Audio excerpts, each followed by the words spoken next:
perusahaan besar ya kalau memang rugi tidak bisa diobati, padahal di situ banyak orang-orang pintar ya. Cut ya gimana lagi? Buka usaha itu harus punya modal uang gitu ya. Ya modal uang yang banyak begitu kan. Padahal itu tidak selalu seperti itu. Seorang pegawai nih terus tiba-tiba buka usaha di mana dia nggak punya pengalaman kan Mas gitu. Nah, perang nih di dunia bisnis gitu kan. Resikonya cukup besar tuh Mas. Memang besar sekali. Nah, itu gimana nih Mas? Persiapan. Kalau tidak punya persiapan yang matang 3 hal tadi, selama perjalanan dia akan hanya menghabiskan waktu saja dan tidak berhasil. Bismillahirrahmanirrahim. Assalamualaikum warahmatullahi wabarakatuh. Sahabat SBC dimanapun berada, semoga selalu dalam keadaan baik, bahagia, sehat semua dan berlimpah rezekinya, amin. Oke teman-teman, kali ini di podcast SBC kita kedatangan tamu yang spesial, luar biasa ya. Beliau jauh-jauh datang dari Pasuruan, dimana beliau ini adalah owner dari Listrik Asia dan juga beliau adalah sebagai Wakil Presiden Sukses Berkah Community dengan Mas Pratik Yuda.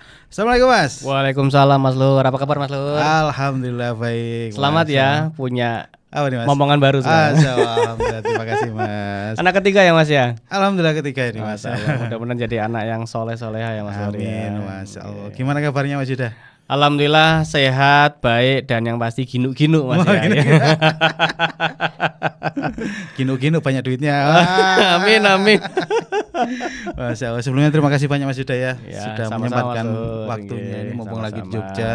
Mas kita podcast Masya Allah. Baik siap. Ini yang kedua kalau nggak salah. Kedua ya. Masya Allah. Mas lagi sibuk apa nih sekarang nih? Saat ini sedang mengelola beberapa usaha. Yang pertama ya Listrik Asia, usaha distribusi Mas ya, lampu, kabel, alat listrik. Kemudian ada juga usaha laundry di Cuci Asia, dihandle oleh istri. Kemudian yang ketiga ini insya Allah bulan ini lagi running usaha kuliner Mas. Apa itu Mas? Kuliner itu kan begini, ini kan daya belinya turun ya. Saya tuh melihat ada 3 hal yang tidak pernah mati sebenarnya ketika kita itu daya belinya turun ya. Kenapa? Karena ketika orang itu uangnya terbatas ya, bisa jadi uangnya sama kayak yang kemarin, atau uangnya nambah sedikit, tapi semua kebutuhan kan naik Mas. Nah banyak orang tuh yang pilih-pilih untuk membelanjakan uangnya. Tapi ada 3 hal yang tidak bisa dihindari oleh orang ya. Yang pertama adalah pendidikan. Yang kedua itu adalah kesehatan. Dan yang ketiga adalah dapur Mas ya. Dapur ya. Bukan makanan ya Mas ya. Bukan, tapi dapur ya. Orang jualan bakso bisa jadi omsetnya turun ya, tapi orang jualan sosis, pentol, kebutuhan dapur itu insya Allah tidak turun sekarang. Bahan bakunya ya. Bahan bakunya karena mindsetnya orang kalau kita beli sesuatu makanan yang kelihatannya murah itu kan jajan Mas. Nah mindset orang kalau jajan kan mahal Mas. Punya uang lah, kondisi punya uang ya. Tapi kalau masak sendiri walaupun bahannya mahal itu mindsetnya kita masih murah, masih ngirit. Nah itu yang banyak dilakukan oleh orang-orang. Jadi insya Allah akan buka apa namanya jualan kebutuhan dapur nanti. Kebutuhan dapur ya. Jadi bukan makanan jadi apa gitu nggak? Bukan ya. Insya Allah ya seperti frozen food seperti itu. Namanya Frozen Asia. Nanti nunggu jadwalnya. Siap, kita tunggu launchingnya nanti. Ya kemudian yang usaha yang setiap hari saya lakukan ketika di sana sudah jarang keluar kota sekarang ya. Ya hampir setiap hari bikin video Mas ya, di studio yang sederhana aja ya, nggak kayak gini Mas ya. Ya bikin video kemudian di syuting dengan alat-alat kadarnya. Ya banyak memberikan materi untuk teman-teman yang umur 25 sampai 45. Itu kebanyakan adalah pengusaha yang lagi galau. Masih bekerja tapi galau. Kemudian untuk teman-teman pegawai yang kena PHK Mas. Nah itu kan sekarang lagi banyak banget ya. Walaupun ada janji 19 juta lapangan pekerjaan baru ya. Saya juga pengen bikin 19 juta calon pengusaha juga sebenarnya kan bisa. Ya jadi melihat sisi itu dan melihat saya ada background pengalaman kemarin pernah menjadi pegawai dan kemudian menjadi pengusaha, itu ada beberapa hal yang semacam peta yang bisa saya sampaikan di materi itu Mas Luhur gitu. Ya harapannya bisa bermanfaat buat teman-teman yang masih menjadi pegawai dan pengen menjadi pengusaha begitu. Wah, ini menarik banget nih. Jadi mungkin teman-teman yang belum tahu, belum pernah lihat podcast sebelumnya Mas ya. Jadi Mas Yuda ini dulunya adalah seorang karyawan profesional ya. Berapa tahun Mas dulu Mas? 10 tahun lebih saya lebih, bekerja di PT Philips Indonesia. Itu 2007 sampai 2017 dan selalu pindah-pindah tempat Mas. Luar biasa. Setahun setengah pindah begitu. Nah itu jabatan terakhir apa Mas waktu itu? Sales aja Mas. Masa sih. Yang jelas jabatannya udah tinggi lah ya, udah 10 tahun. Dimana waktu itu beliau berani meninggalkan ya, rela meninggalkan jabatan gaji yang cukup besar dengan alasan resign untuk menemani orang tua ya waktu itu. Orang tua, jadi memang big way-nya waktu itu adalah nomor satu teman orang tua. Ya, ketika orang tua sakit itu kita tidak hanya membantu secara finansial, tapi membantu secara kehadiran. Nomor yang kedua adalah di beberapa kejadian saya itu melihat setinggi apapun posisi kita di suatu perusahaan itu ternyata tidak bisa diwariskan ke anak kita. Itu poinnya. Makanya poin yang kedua itu adalah saya pengen punya sesuatu pendapatan yang bisa saya wariskan ke anak-anak saya begitu. Jadi apakah jadi pengusaha bisa diwariskan? Itu juga belum tentu Mas Luhur. Kalau usaha kita sangat bergantung sama kita, ketika kita meninggal pun juga tidak bisa diwariskan begitu ya. Tapi kalau kita punya usaha dan semua pilar itu sudah beres, kita tidak setiap hari di situ, tidak sangat ketergantungan sama kita, dan usaha itu bisa diwariskan, ya itu goalnya saya ke arah situ Mas Luhur gitu. Nah Mas Yuda, hari ini kita akan bahas topik yang sekarang lagi banyak dibicarakan, banyak terjadi ya. Kita lihat nih teman-teman kan banyak sekali perusahaan-perusahaan besar yang melakukan PHK, PHK massal. Kemarin kita dengar ada salah satu perusahaan rokok kalau nggak salah ya, padahal yang udah settle puluhan tahun gitu ya. Akhirnya ada juga yang mem-PHK karyawannya cukup banyak gitu.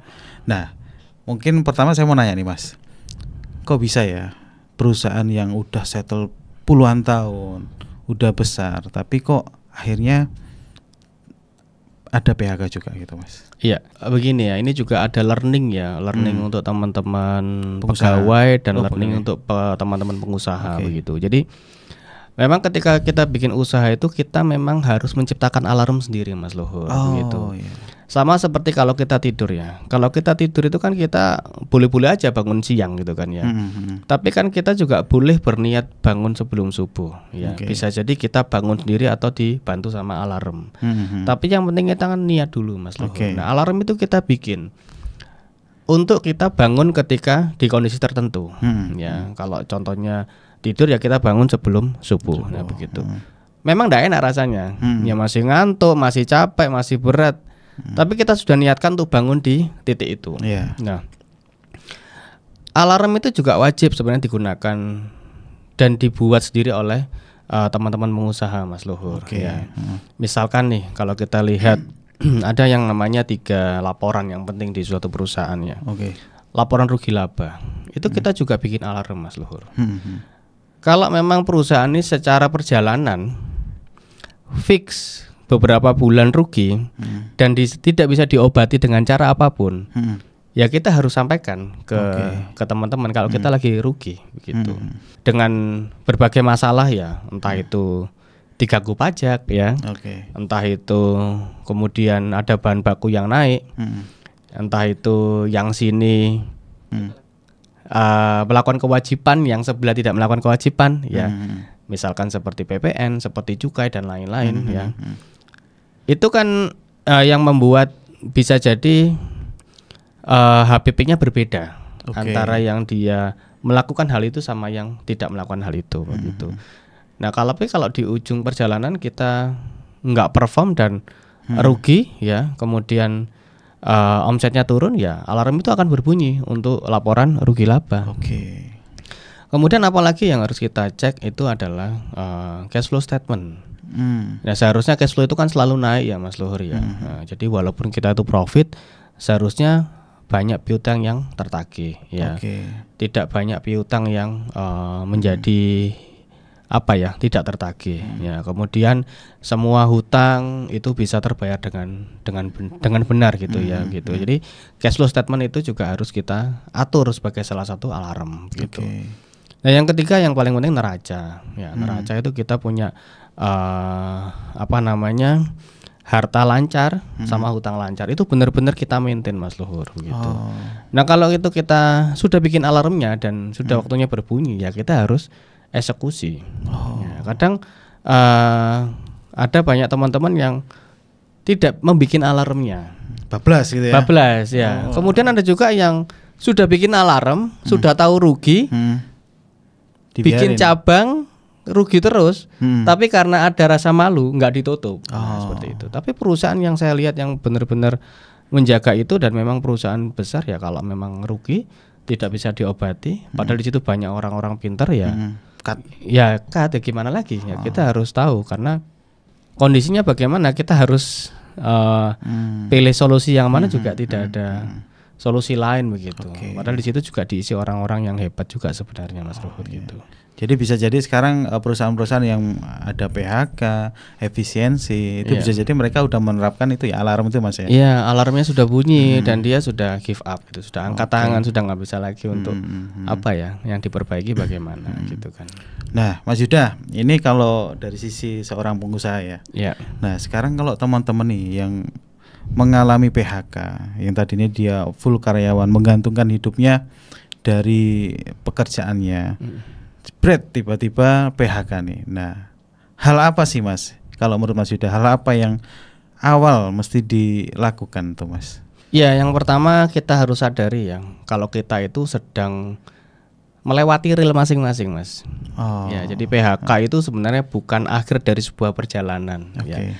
PHK itu adalah sesuatu dinamika yang pasti bakal terjadi di salah satu rel yang kita jalani gitu. Memang saya tidak pernah kena PHK. Cuman dulu saya pernah resign meninggalkan sesuatu yang stabil ya. Pendapatan yang stabil karena gaji juga stabil ya. Kemudian masukin sesuatu yang tidak stabil begitu. Ya, jadi teman-teman yang menjadi pegawai ya, kemudian tiba-tiba ter-PHK itu kedepannya bagaimana gitu kan ya. Nah, kita harus melihat dari beberapa aspek ya, karena untuk menjadi pengusaha yang sukses itu ada 3 syarat Mas Luhur ketika menjadi pegawai ya. Yang pertama adalah keuangan ya, yang kedua adalah mindsetnya, dan yang ketiga adalah ilmu. Itu Mas Luhur. Nah, ketika kita jebret kena PHK ya, kita coba lihat dulu nih keuangan ya. Keuangan tuh bagaimana?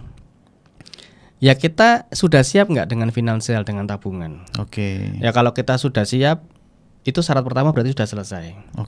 Bagaimana siapnya? Siapnya tuh begini, ketika kita menjadi pengusaha, kita harus punya keuangan, harus punya 2 hal Mas Luhur. Yang pertama adalah kita harus punya yang namanya uang bertahan hidup.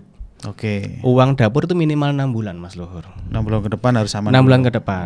Contoh kita gajian 5 juta, contoh ngomong gampang ya. Ini sebagai karyawan ya? Sebagai karyawan ya. Nah, kemudian ternyata kebutuhan hidup kita makan ya, anak sekolah ya, misalkan nyicil apa gitu ya, totalnya 4 juta. Ya minimal kita punya uang tuh 24 juta.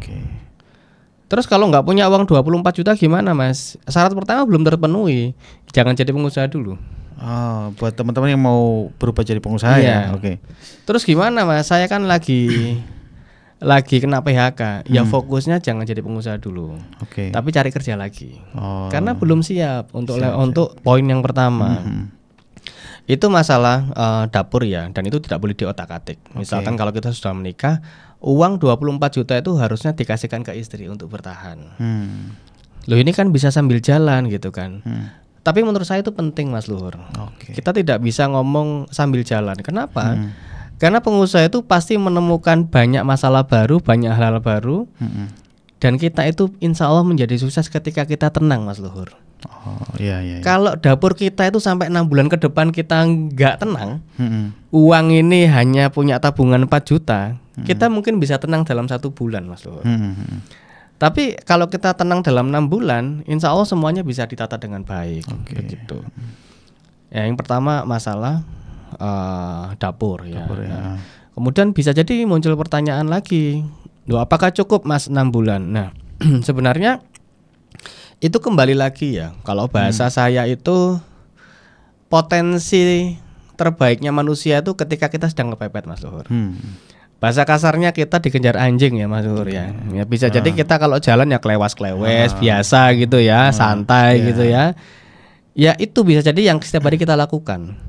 Tapi bayangkan kalau kita dikejar anjing, lari pasti ya, sekencang-kencangnya. Potensi terkuat kita itu ketika kita lari di situ, begitu.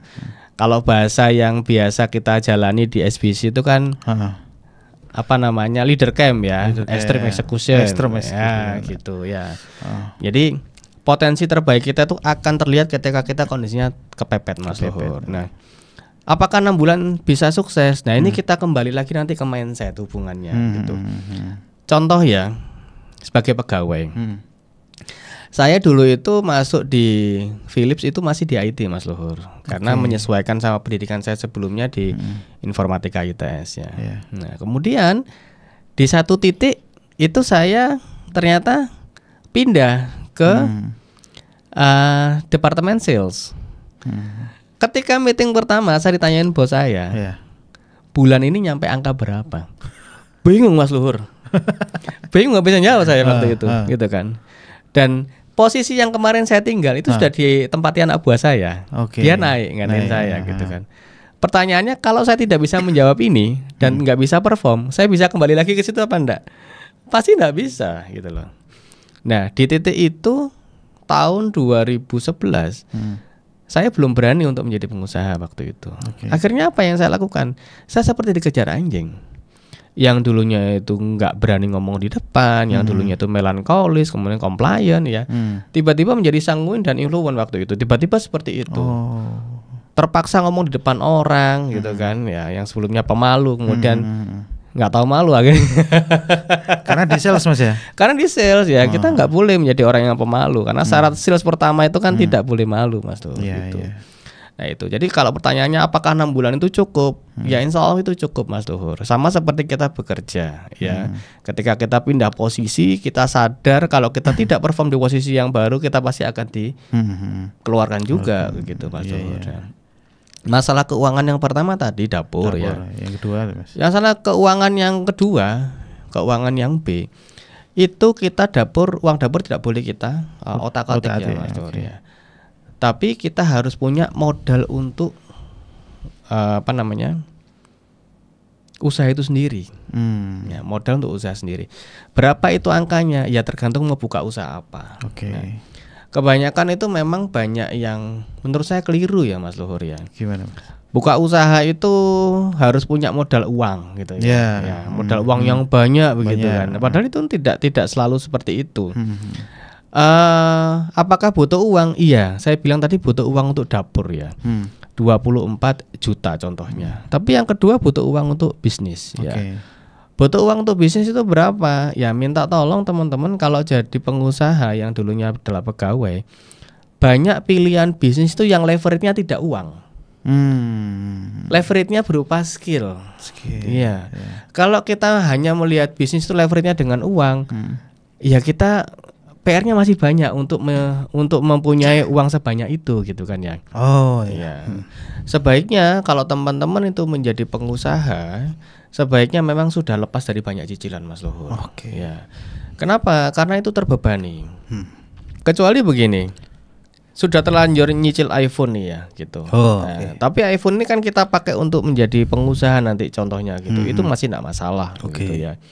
Kemudian kita nyicil motor gitu ya, bukan motor yang aneh-aneh gitu kan, motor yang sederhana saja. Tapi itu motor satu-satunya dan kita harus pakai karena hampir setiap hari kita pakai, yaitu boleh dilanjutkan. Tapi kalau kita punya mobil dan nggak setiap hari kita pakai, ya sebaiknya mobil itu dijual saja dan kemudian kita bisa pakai pinjam ya atau sewa ketika kita membutuhkan begitu ya. Nah setelah kita membahas yang pertama tadi itu keuangan untuk dapur, ini ada kasus keuangan yang untuk bisnis harus kita siapkan juga Mas Luhur gitu. Kebanyakan teman-teman tuh yang keliru menurut saya ya. Melihat menjadi pengusaha itu butuh modal yang besar. Karena dia melihat itu usaha itu leverage-nya hanya uang. Ya. Apa sih yang biasa dia lihat? Ya biasanya toko-toko yang konvensional, ya. Punya toko sembako, toko beras, itu kan memang leverage-nya uang Mas Luhur ya. Semakin besar usahanya, modalnya semakin besar gitu kan. Tapi apakah ada usaha yang leverage-nya kecil? Itu banyak sebenarnya. Yang leverage-nya itu skill atau alatnya kita itu banyak. Seperti yang saya lakukan sekarang itu di bikin video. Saya hanya membutuhkan HP saya, ya. Saya juga pakai iPhone, tapi yang saya pakai itu ternyata cukup pakai HP Android saja sudah cukup Mas Luhur gitu ya. Karena tidak banyak pergerakan kan kalau kita bikin itu cukup. Jadi yang sederhana aja pakai Android juga enggak masalah gitu kan. Nah, kemudian apa yang saya pakai? Laptop. Saya punya laptop, akhirnya bikin video dan ada CPU yang digunakan oleh pegawai saya untuk editingnya begitu. Itu kan sederhana Mas Luhur ya, bikin e-course ya berupa video ya, produk digital ya.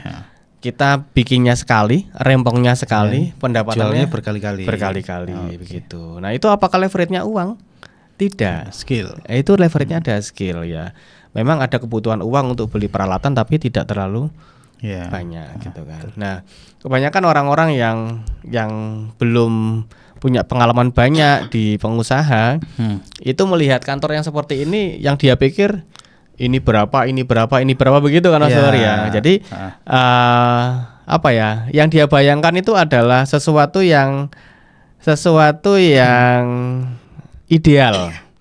Sesuatu yang ideal ya, tapi kalau kita sudah terjun menjadi pengusaha, ternyata sesuatu itu tidak harus ideal pun juga bisa kita jalankan. Ya, untuk memulai nggak harus nunggu ideal. Nah, untuk mulai tidak harus menunggu ideal. Jadi yang kedua, selain menciptakan uang untuk dapur ya, kita juga harus menciptakan uang untuk usaha. Begitu ya. Itu yang pertama yang harus dilihat sama teman-teman pengusaha. Nah, yang ketiga apa nih Mas? Itu masih masalah keuangan Mas Luhur. Nah, yang kedua itu nanti kita membahasnya adalah tentang mindset Mas Luhur. Ya, mindset pegawai dan pengusaha. Ya, ini tidak bermaksud menyudutkan ya, tapi sudah biasa yang namanya pegawai itu kan menunggu instruksi Mas Luhur. Ya, baik di levelnya staff ya, dia punya supervisor. Levelnya supervisor dia nunggu instruksi dari manajernya. Level manajer nunggu instruksi dari BOD-nya. Dan BOD pun juga pasti punya tanggung jawab nunggu instruksi dari yang namanya pemegang saham atau komisaris begitu. Jadi memang banyak menunggunya ya. Tapi kalau di pengusaha tidak bisa seperti itu. Ya. Dulu ya saya juga pernah menjadi pegawai gitu ya.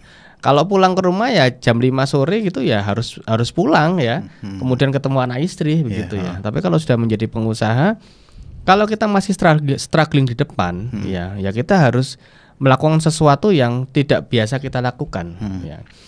Dan di kelas yang saya buka itu saya juga membahas tentang waktu juga Mas Luhur gitu. Apa yang saya bahas, saya benar-benar menekankan keberkahan di situ. Tidak memperbolehkan teman-teman yang menjadi pegawai itu tanda kutip korupsi waktu. Karena percuma tidak berkah. Dan itu bisa jadi nanti menjadi boleh dibilang itu apa ya, karma ya, nanti ketika punya pegawai juga digitukan sama pegawainya gitu. Korupsi waktu itu datang telat gitu ya. Korupsi waktu itu kita kerja tapi ngerjain yang lain, bukan ngerjain kerjaan kita. Tuh Mas, catat Mas. Itu ada masa ya. Itu korupsi waktu Mas ya. Gimana sebaiknya? Ya kita kalau memang belajar menjadi pengusaha, benar-benar punya manajemen waktu yang bagus, segera pulang dan kemudian kita eksekusi bisnis kita ya. Memang ada yang bilang, loh Mas aku kerjanya sampai malam gitu. Saya menyaksikan hal itu sebenarnya kalau kerjanya sampai malam. Ya bisa jadi dia tidak bisa manajemen waktu yang baik. Ya bisa jadi PR-nya di dia sendiri, tidak punya manajemen waktu yang baik gitu kan. Bahkan di perusahaan besar pun juga saya lihat di Google itu laptop tidak boleh bawa pulang loh Mas. Tinggal kantor ya. Laptop itu tinggal di locker, kemudian dia pulang tanpa membawa laptop. Harapannya work life balance-nya itu terjaga di situ. Gitu. Nah, gimana caranya kalau memang memulai menjadi pengusaha ya? kita itu sebenarnya usaha tidak melulu mulai pagi sampai sore, Mas, gitu. Jadi misalkan nih ada contoh orang itu jadi pengusaha apa ya, playground misalkan, bukanya malam. Yang penting dinikmati dulu. Oke. Ya, passionnya juga di situ. Nah, kemudian dia pulang kerja jam 5, dia buka usaha playground, buka lapaknya. Oke. Sampai jam 9 malam kemudian ditutup. Ya, diincipi, dirasakan jadi pengusaha seperti ini, susahnya bagaimana, gampangnya bagaimana, enaknya bagaimana begitu. Sudah tutup dirasakan, kemudian dia pulang tidur. Oke. Istirahat dan besok kembali lagi. Nah, sampai dia menemukan titik, ya nanti pembahasannya lebih advance lagi, menemukan titik ternyata apa yang dia dapatkan itu sudah menggantikan gajinya dia. Oh. Dan titik tertingginya itu ternyata dia bisa berhasil 6 bulan gajinya dari perusahaan tempat dia kerja tidak pernah diambil sama sekali. Oh. Jadi makannya hanya dari usahanya itu ya? itu. Nah, di titik itu berarti kan dia sudah freedom sebenarnya. Oke. Nah, tentunya kalau dia bisa resign dan kemudian dia itu biasanya mengerjakan pekerjaan itu jam 5 sore sampai jam 9 malam, hanya 4 jam saja. Harusnya usaha itu menjadi cepat berkembang ketika dia eksekusi mulai pagi sampai full gitu ya. Sampai full begitu. Nah, seperti itu Mas Tohur. Iya.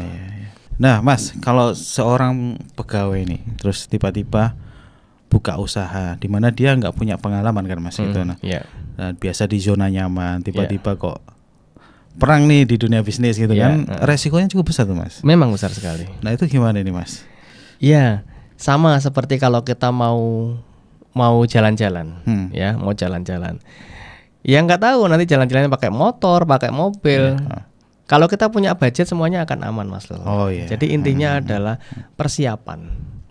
Kalau tidak punya persiapan yang matang, 3 hal tadi, ya, masalah keuangan, mindset sama ilmu, ya, selama perjalanan dia akan hanya menghabiskan waktu saja dan tidak berhasil. Oke. Gitu. Tapi kalau punya ilmu yang 3 hal tadi, kemudian dia punya petanya, insya Allah akan dilalui dengan baik, Mas Luhur. Jadi intinya adalah persiapan, ya, persiapan. Kita juga dari Surabaya ke Jogja naik motor misalkan ya, kita sudah tahu harus punya persiapan uang berapa gitu ya, misalkan 500.000 misalkan sampai Jogja begitu. Ya. Tapi kalau kita nggak punya persiapan itu, rumus 500.000-nya tadi itu, ya bisa jadi kita nggak nyampe Jogja. Nyampainya bisa jadi sampai Jombang aja karena uangnya nggak nututi untuk beli bensin. Sederhananya seperti itu. Nah, kalau kasusnya bisa kayak Mas Yuda dulu kan resign ya. Iya. Dimana itu sudah paling kayak punya tabungan, punya aset mungkin ya. Iya. Nah, ini kalau buat teman-teman yang PHK gitu ya, tiba-tiba jeglek kaget, nggak punya tabungan nggak apa. Nah, untuk memenuhi tadi kayak dapur dan segala macam itu masih repot nih, Mas. Iya, benar. Nah, ini sebaiknya gimana? Tetap ngeyel buka usaha atau gimana? Harus kerja lagi atau gimana? Iya, kalau ngeyel mohon maaf itu bunuh diri. Jangan ya. Jadi memang masuk dunia pengusaha itu jangan ada yang namanya pelarian, jangan ada yang namanya emosional, jangan. Harus dengan persiapan yang matang, benar-benar matang. Bahkan meninggalkan perusahaan yang lama itu selalu saya sampaikan dan saya sarankan keluar dengan baik dan baik-baik. Begitu. Karena kita bisa memanfaatkan resource di perusahaan lama, Mas Luhur. Koneksi, kemudian ya banyak modal yang di situ, tidak hanya modal uang ya, gitu. Itu kita bisa manfaatkan gitu kan. Bahkan sampai sekarang pun kalau saya memang ada acara di Jakarta, saya selalu sempatkan mampir di kantornya Philip. Oh iya. Iya, hanya untuk menyapa, say hello begitu. Teman-teman masih banyak ya di sana? Masih banyak, atasan saya juga masih banyak, guru-guru saya banyak di situ dan saya senang sekali ke situ. Dan mohon maaf, ya ini memang terjadi di beberapa teman itu takut malahan seperti itu. Ya takut ya. Saya melihat sendiri itu takut, tapi saya memang kalau ke sana memang saya harus mampir gitu. Ya rasanya kangen ya. Saya dulu juga belajarnya di situ, Mas Luhur. Ya, karena itu ya keluarnya juga baik-baik, Mas ya. Harus baik dan harus baik-baik meninggalkan tempat kerja yang lama. Nah, Mas, kalau menurut Mas Yuda nih, masalah apa sih? Masalah terbesar yang biasanya dihadapin seorang pegawai yang ingin buka usaha itu, Mas? Ya, masalah terbesar itu biasanya masalah mindset, Mas Luhur. Mindset ya. Mindset itu dia terbiasa menunggu instruksi ya dari atasannya yang tadi itu ya. Kemudian ketika menjadi pengusaha itu kita kan harus tahu banyak hal Mas Luhur ya. Alarm kita ini bunyi apa tidak. Kemudian kalau kita itu sudah tahu alarmnya bunyi, kemudian kita punya apa namanya plan B-nya seperti apa. Ya kita harus bergerak terus seperti itu Mas Luhur ya. Sama seperti ini ketika sekarang jualan lampu ya. Kalau lagi butuh lampu sekarang karena pilih-pilih. Kalau zaman dulu itu dia pergi ke tempat toko lampu, dia akan menyampaikan. Saya beli lampu merek A gitu ya. Kalau sekarang enggak Mas Luhur. Orang itu memang tidak bisa kalau lampunya mati kemudian dia tidak menggantinya, tidak bisa karena gelap nanti. Tapi apa yang terjadi sekarang? Mas, saya beli lampu yang garansi tapi yang paling murah merek apa ya? Gitu. Gitu. Artinya apa? Perputaran lampu itu secara kuantiti sama sebenarnya.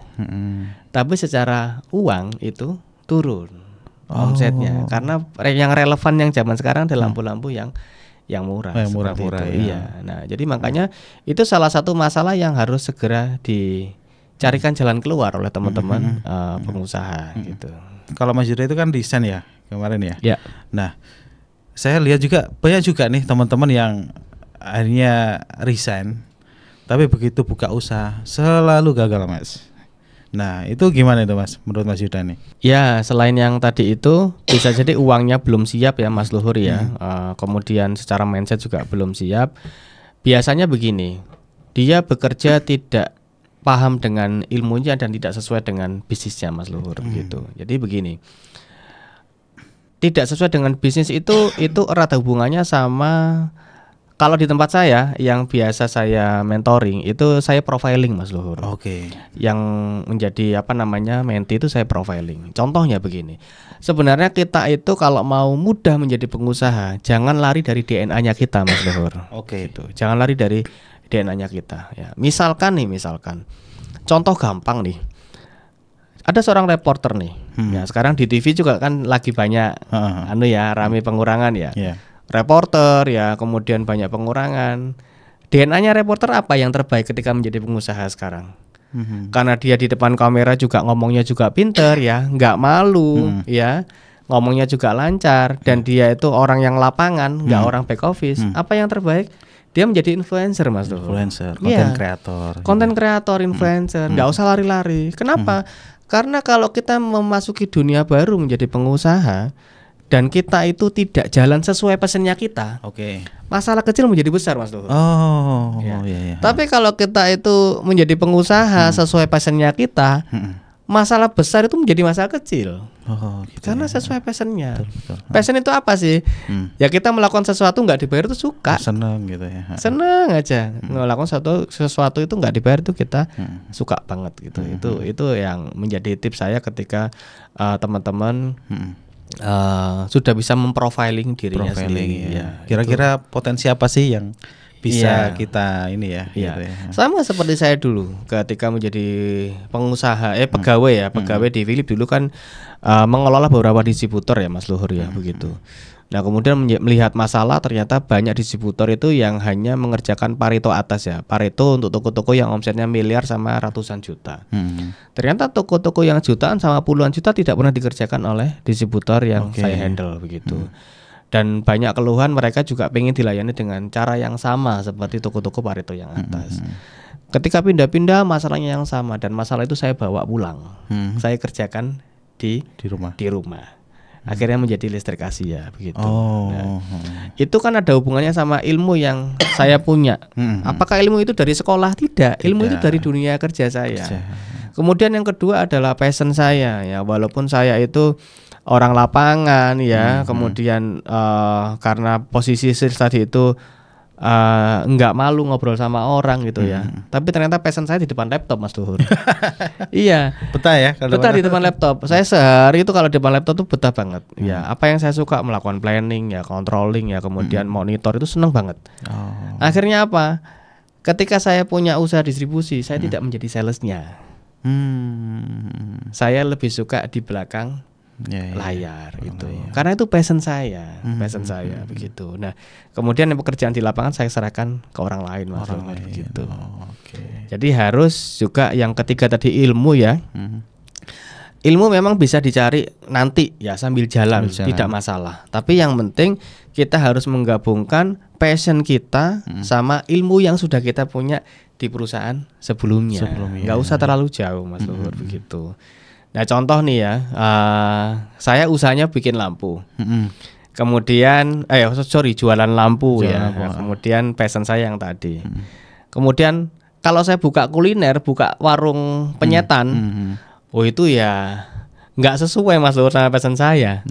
Banyak PR yang harus saya lalui. Kalau udah running nggak apa-apa ya. Kalau udah coba usaha yang lain gitu ya. Kalau udah running, kemudian bikin usaha yang lain nggak masalah gitu kan. Namanya kan kita menyesuaikan sama kebutuhan market yang sekarang ya. Tapi kalaunya awal itu memang harus jangan terlalu jauh sama DNA-nya kita Mas.